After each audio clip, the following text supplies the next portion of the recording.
আসসালামু আলাইকুম। আশা করি সবাই ভালো আছেন। একটা জিনিস আজকে সকালে যখন ঘুম থেকে উঠলাম, ঘুম থেকে উঠে ফোনটা হাতে নিয়ে যখন ফেসবুকে ঢুকলাম, জিনিসটা দেখলাম নিউজ ফিডে খুব ঘোরাঘুরি করছে। সেটা হচ্ছে অনেকে কন্টেন্ট মনিটাইজেশন পেয়ে গিয়েছেন। তো তারা ফেসবুকে পোস্ট করছেন। জিনিসটা দেখে খুব ভালো লাগলো, একটা অদ্ভুত ভালো লাগা কাজ করছিল। সেখানে দেখলাম অনেকে খুব ভালো ভালো কমেন্ট করছে। তো সবার জন্য শুভকামনা। আর যারা কন্টেন্ট মনিটাইজেশন পেয়ে গিয়েছেন, আমি মনে করি আসলে কন্টেন্ট মনিটাইজেশনটা একটা তাদের পুরস্কার স্বরূপ। তারা যে ধারাবাহিকভাবে কাজ করে গিয়েছেন তার একটা পুরস্কার।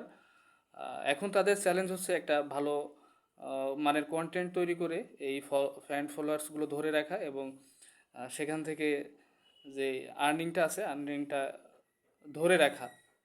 আর যারা কন্টেন্ট মনিটাইজেশন পাননি তাদের উদ্দেশ্যে একটা কথা, আপনারা ফেসবুকের যে গাইডলাইন আছে গাইডলাইন অনুযায়ী কাজ করতে থাকেন। আপনারাও ধীরে ধীরে কন্টেন্ট মনিটাইজেশন পেয়ে যাবেন। তো সবাই ভালো থাকবেন। আসসালামু আলাইকুম।